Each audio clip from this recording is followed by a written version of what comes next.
Welcome to this Intuitive Public Radio and our Intuitive Public TV. I am here with Peggy Holman, who was instrumental in organizing the Co-Creating a World That Works for All Global Summit, sponsored by Berrett-Koehler, that happened last year in 2024. And we're going to take some time to reflect on that awesome experience and on what goes forward from here. I wanted to introduce more people to you and your work, Peggy, because all of my interactions with you have been so meaningful to me. The summit was so meaningful to me. And the artwork that I showed at the beginning of the broadcast is the illustration work that you invited me and the network to also be a part of, which we're so grateful for. That artwork by April Donner, that there's more of that too at the bkfoundation.org website that people can go visit. Thank you, Peggy, so much for making this time to be here with us. It's my pleasure, and I was honored and touched that you asked. I'm really excited about talking a lot more about the subject intersections that we're focused on at the summit, and the subject intersections that I keep finding in any conversation that I end up in with you, or I find out that you're on the thread, or all of these different overlapping, really resonant deepening of the social fabric kinds of conversations. And there's so much about you and your work that I don't know anything about. I've been introduced to your intersections of the world in these particular ways. And I'd really like to learn more about what I don't know yet today on this call too, and going forward in whatever ways we can continue to publish about what we're finding to be resonant at these intersections. Cool. I'm delighted to follow your lead, since you know your community and what interests them most. Would you say more about how you first got involved in that global summit in co-creating a world that works for all? How did that come onto the scene for you? So, well, Lindsay, you want the short version or the long version? Well, we'll flow with whatever occurs. What do you feel moved toward? I'll give you, it's partially my history, which provides some context of how I was in the right spot for that invitation to come live. So I have been working with whole systems change practices since the mid 1990s, and did a book called The Change Handbook, which is an edited collection of practices that support communities and organizations dealing with complexity or conflict to deal with them in constructive ways.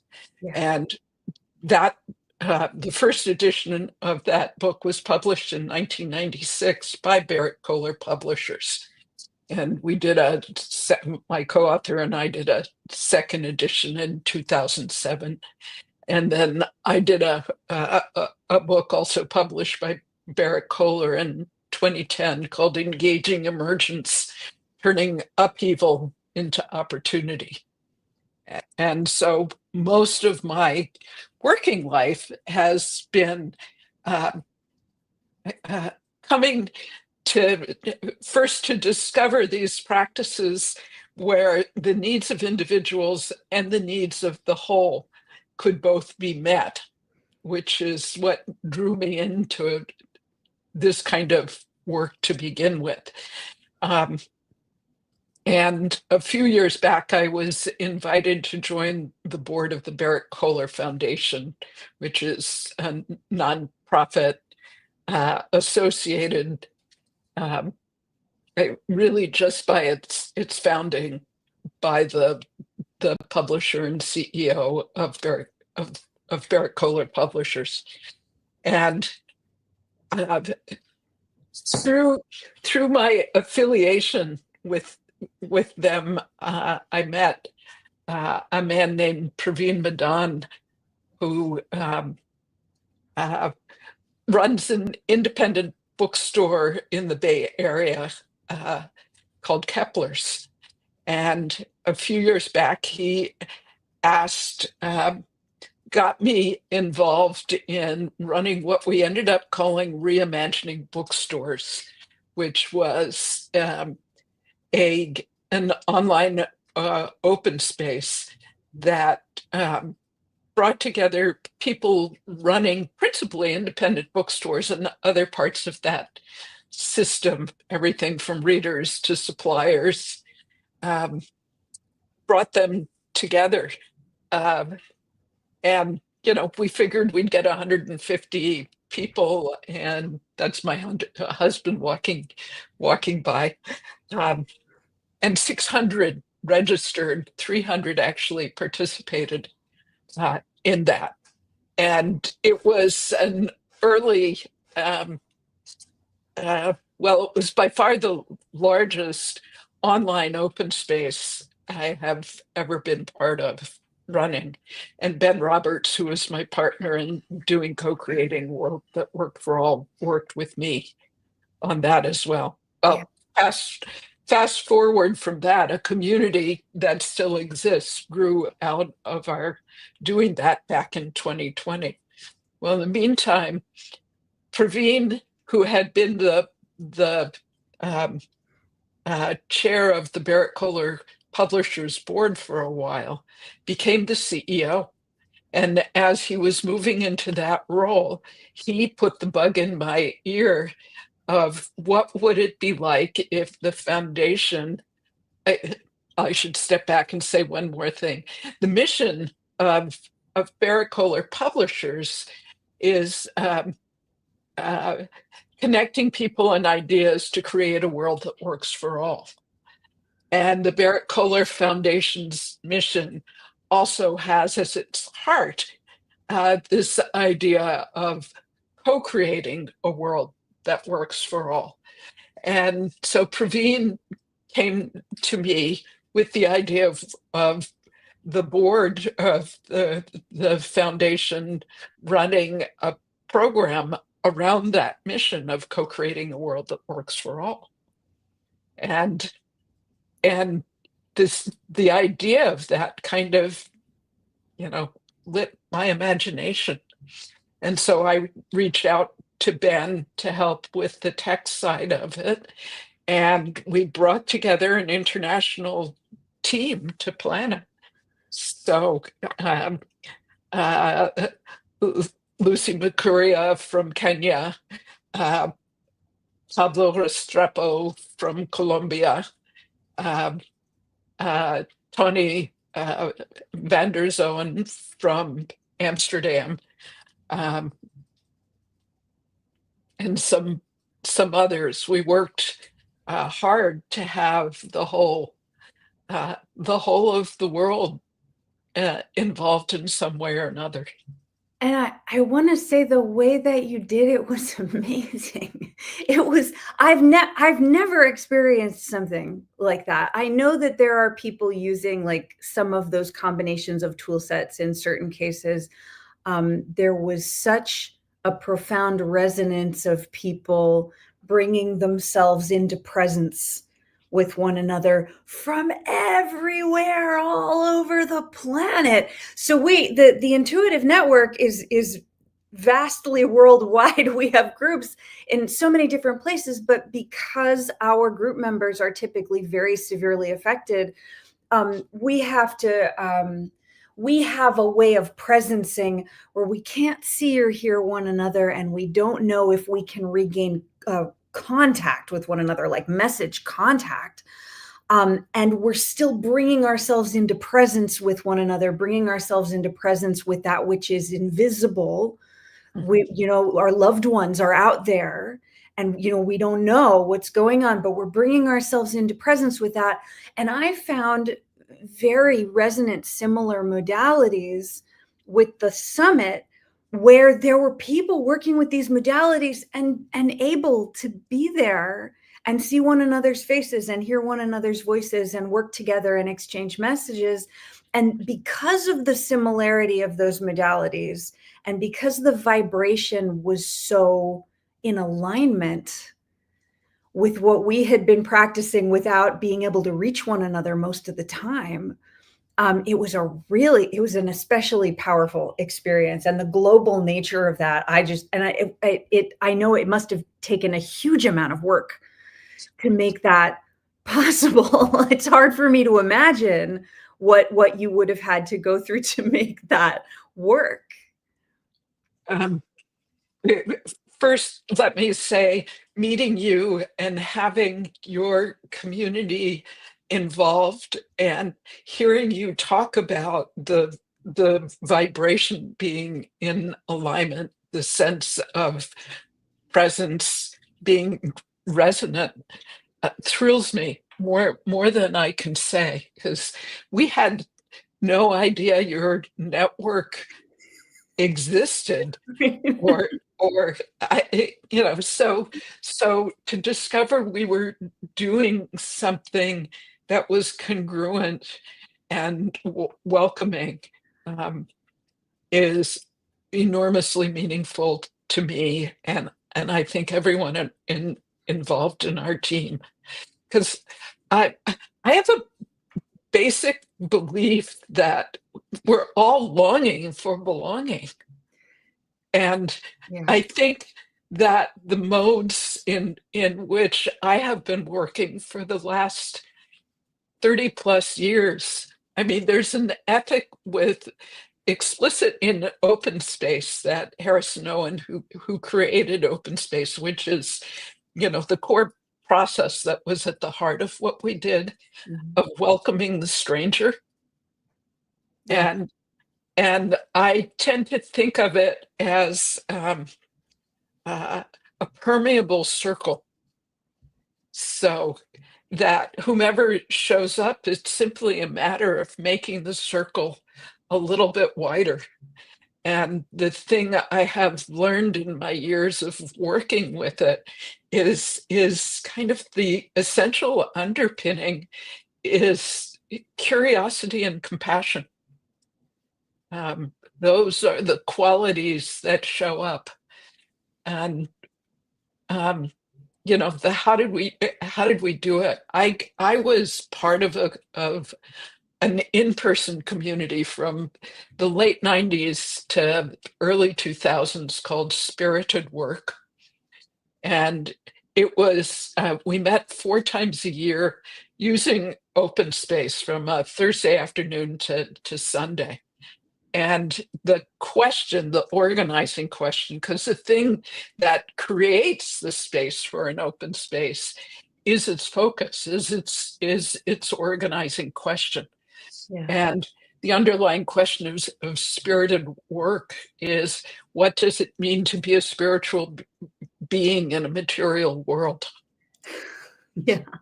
And we explored that. We used the work of Angeles Arian, Yes. who's a cultural anthropologist, a Basque cultural anthropologist. And the 4 times a year we met, it was once a season. And the focus of each season came from The Fourfold Way by Angeles Arian. So the season of the warrior, which is show up and be present, and the season of the healer, uh, which is follow what has heart and meaning. Uh, the season of the visionary, uh, which is, am I getting these right? Tell the truth without blame or judgment, which I now say as tell the truth with compassion. Mhm. And then the season of the teacher, which is be open, unattached to outcome. And those the lessons of that experience also inform the way I approach the work.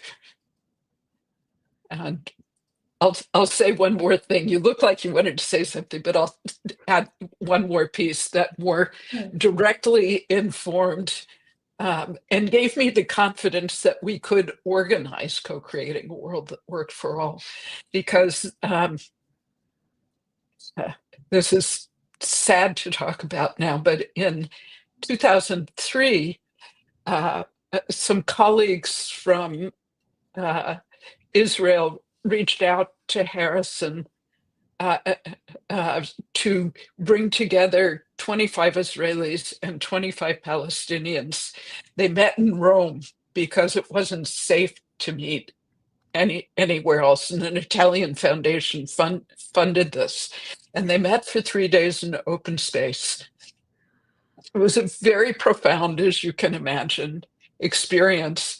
Um, Much of which came out of it was the recognition that the more our kids play together, the more chance we have for creating a different kind of relationship.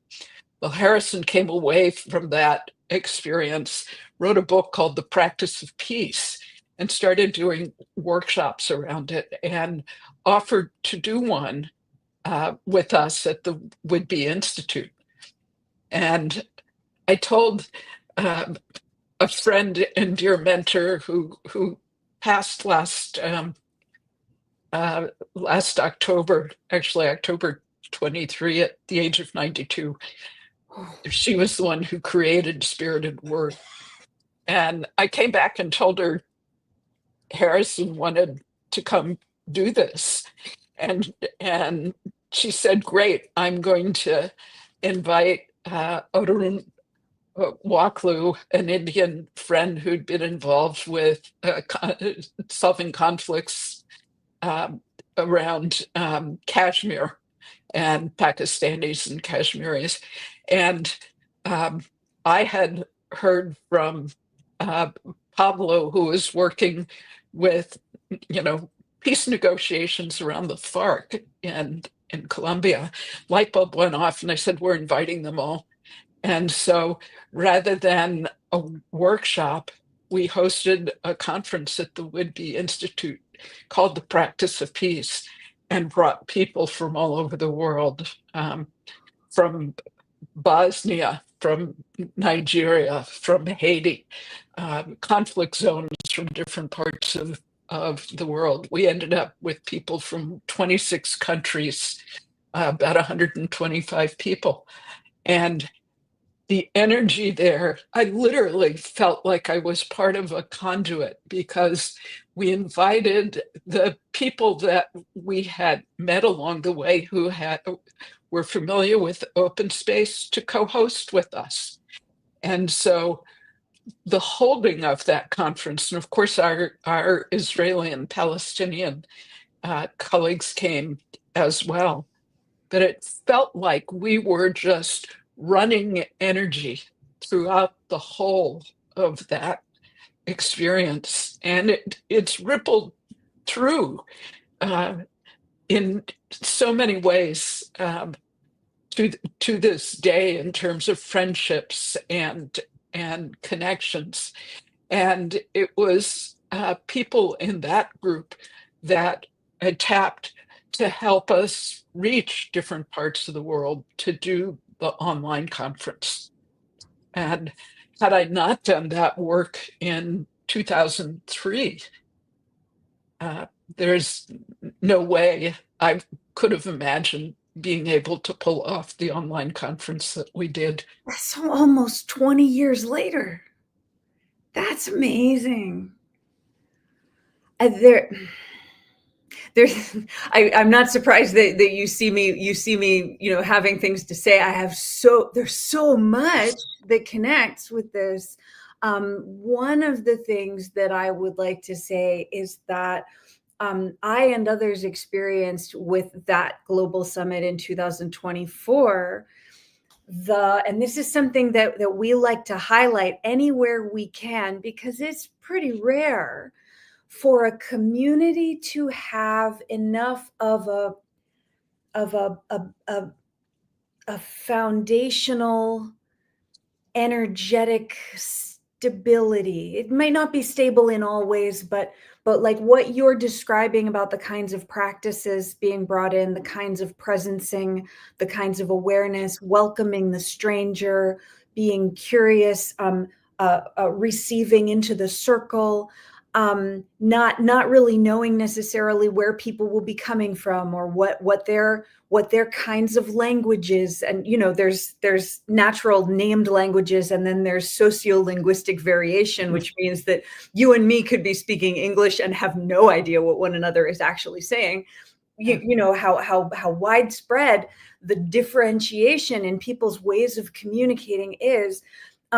What we really like to highlight in the intuitive network is when we discover rare communities that have enough of a grounding in conscious awareness and welcoming of those who they don't know yet, feeling the strength that, well, we don't know exactly what might come up, but we're practicing skills to learn about one another, to learn how to respect one another.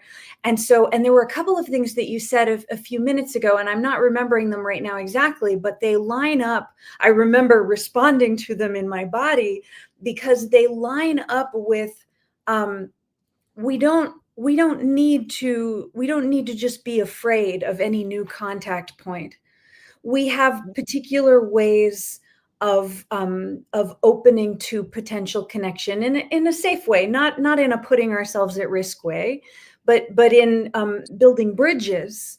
And many communities, instead of feeling like there's a conduit for energy to flow and the energy increases and deepens, a lot of communities have so much fear and they don't have the skill sets. They just haven't been exposed to them. They haven't gotten to practice them. So that if someone comes in and says something that is a difficult experience that they've had, or they're coming from a place that is really unknown to that community, a lot of the times the energy just stops and it gets blocked off.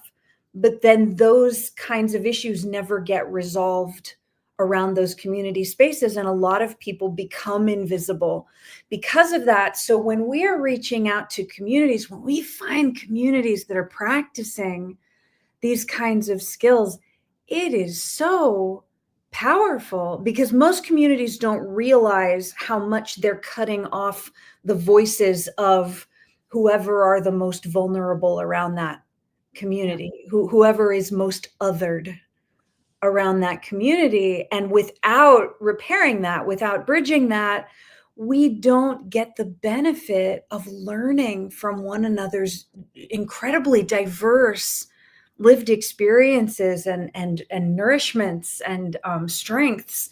So that was a really amazing thing for me. And I want to just show these. We can keep talking. I actually didn't check. Let's see. If I leave us on the screen and then I push this button, I'm on my learning curve. Actually, I can do this. Oh, that's not too bad.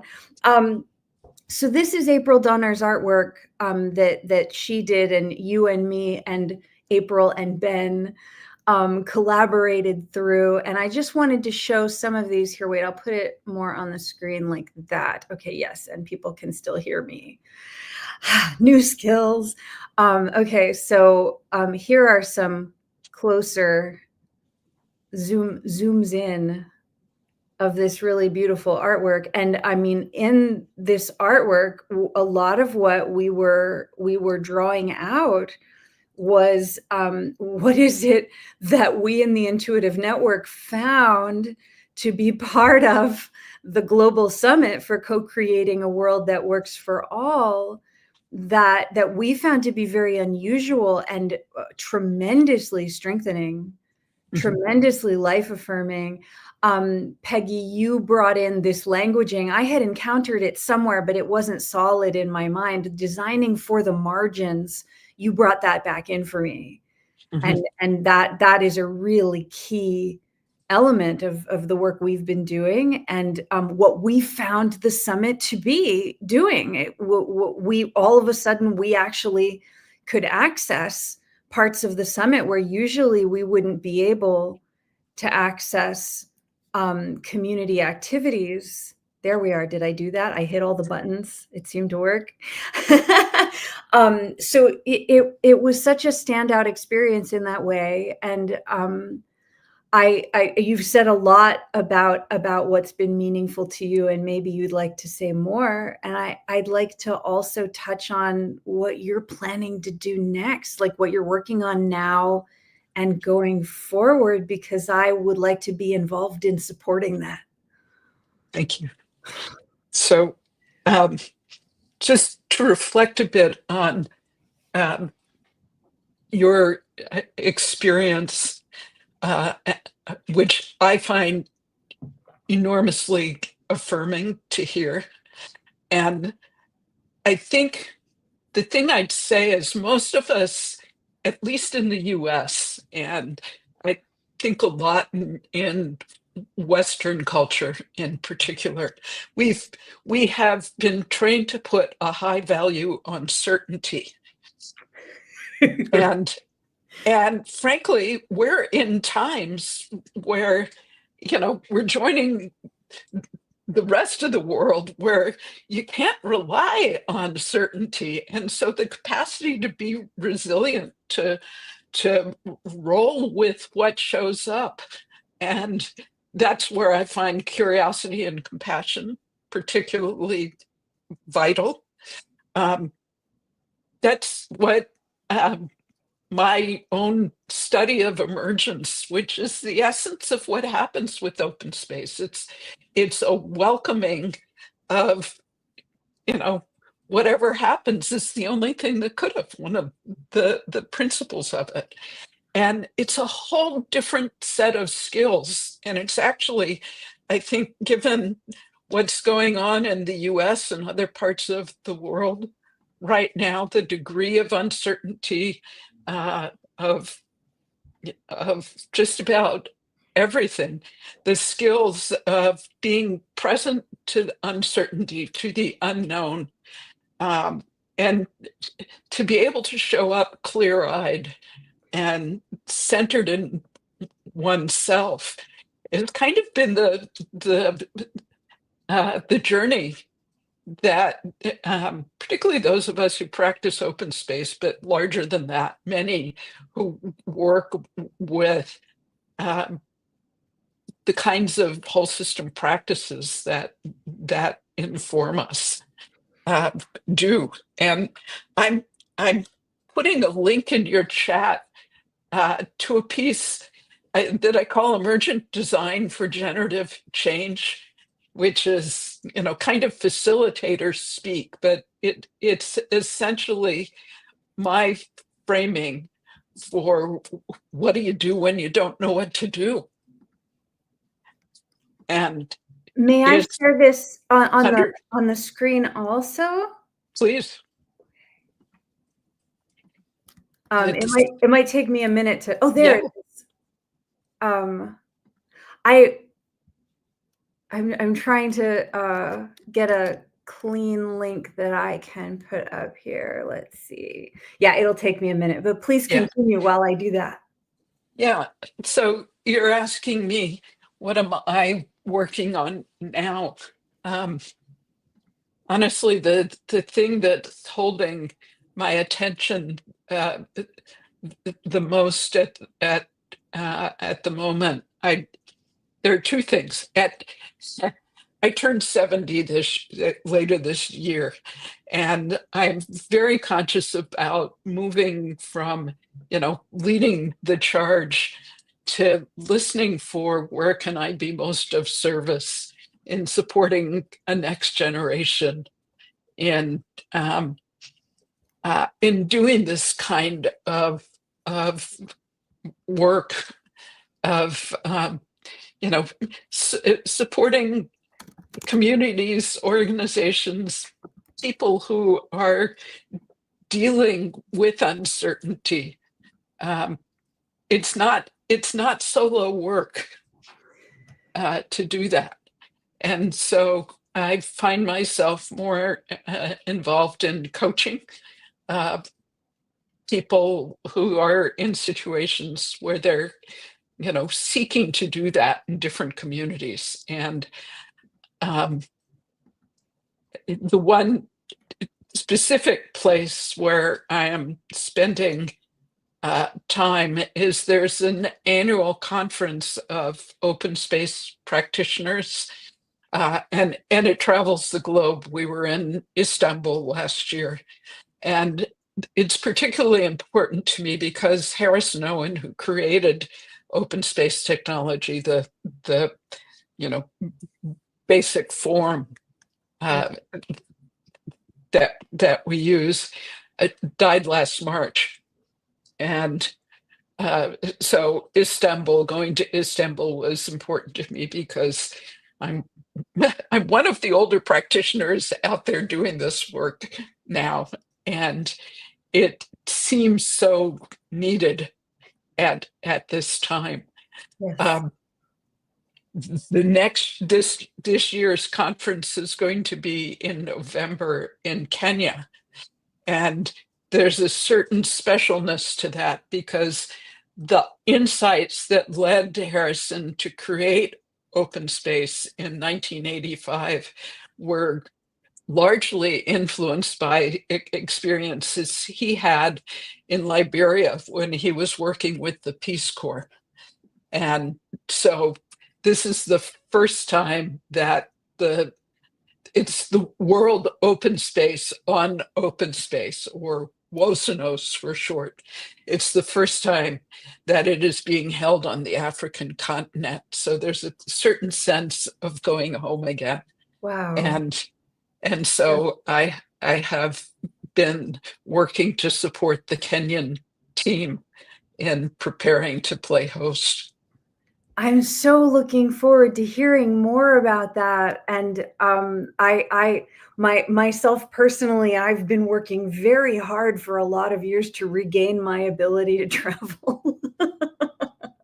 And I'm sort of like, I'm at that place where I'm like, could this be possible? Could this be possible? I don't actually know. And I mean, whether or not I'm able to travel, the ways that we connect groups and events from all over the world that are of really profound importance, for all of us to be aware of, and for more of us to be able to support one another and raise this energy together. It's so crucial. And open space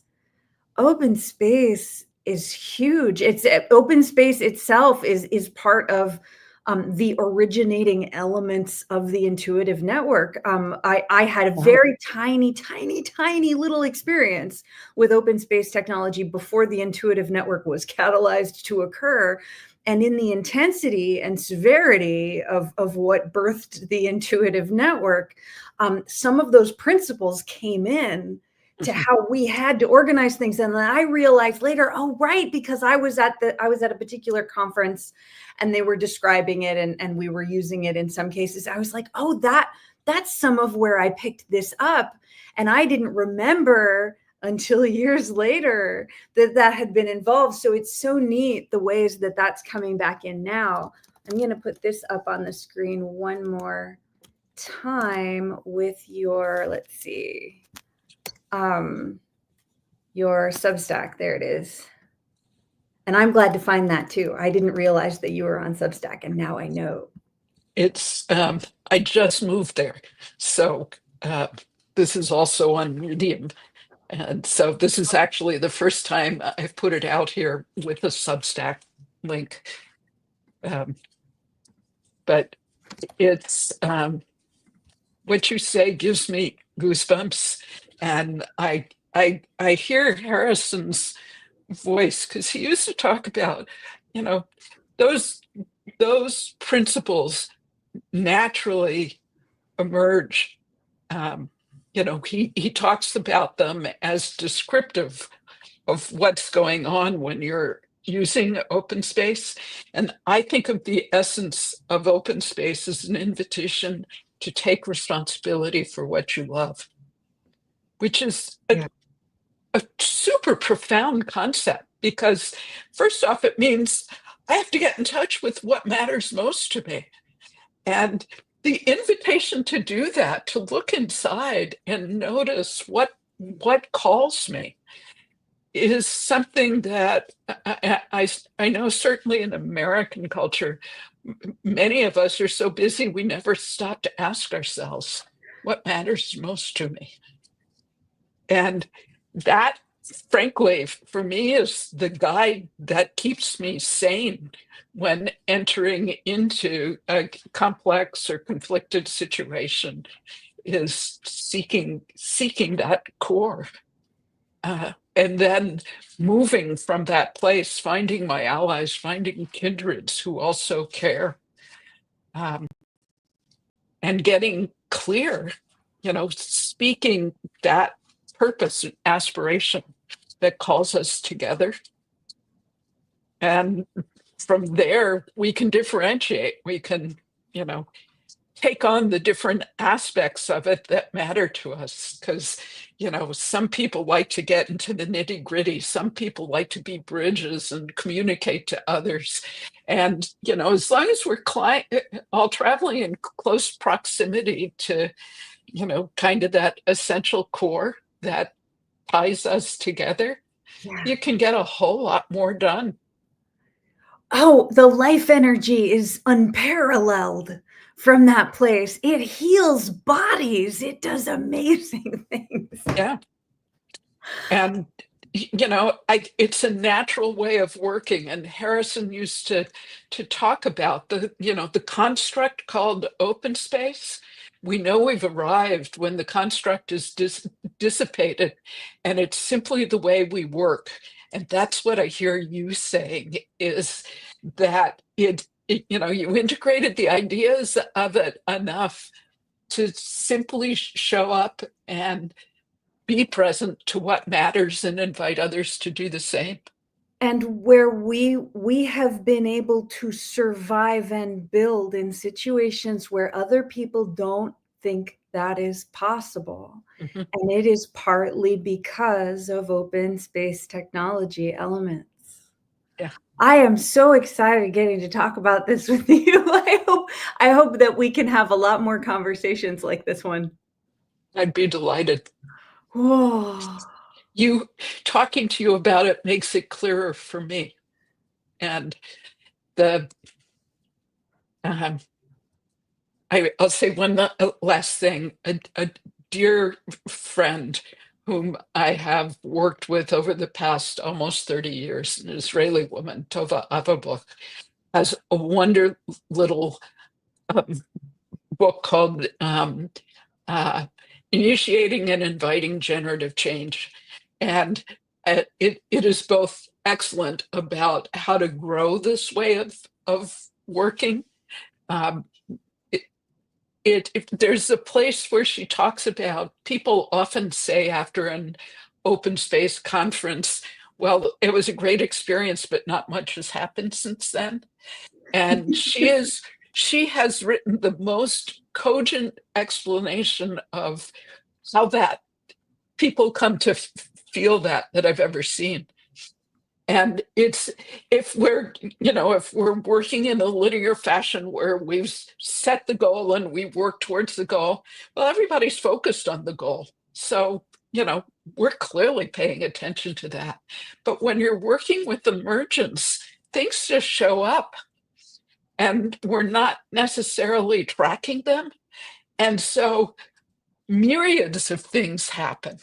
And they happen, the number of people who have told me I met my best friend there, because we create the kind of spaciousness and energetics where people are real with each other. And so deep friendships form, or big ambitious ideas emerge that nobody would have thought possible, because people who don't usually talk with each other are talking deeply with each other. And because they weren't a stated goal going in, they don't necessarily get tracked. And as you experience, you don't even necessarily know the source of where the impulse or idea came from. And so we accomplish tremendous amounts, but they're more diffuse into all of the many ripples. Into the life experience. Yeah. Ooh, yeah.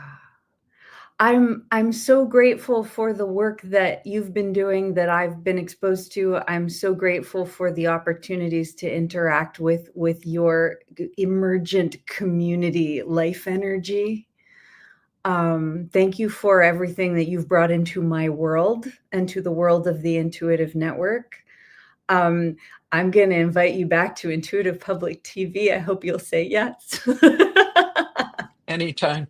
It's a joy, Megan Elizabeth, and thank you for your questions and your interest in the remarkable network that you have helped to bring into existence.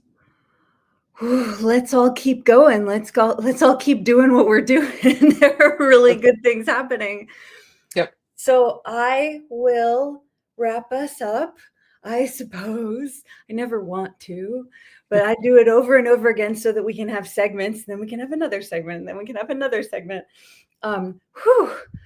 I'm so grateful to those who have tuned in to watch us today and those who will be listening. And we will catch up more with all of this in the near future. I want to make sure to invite everyone to check out Peggy's website at the bottom of the screen and the pages, the page that she shared, and I added her Substack. And we are going to keep fomenting this amazing life energy. I'll close with the image from the summit.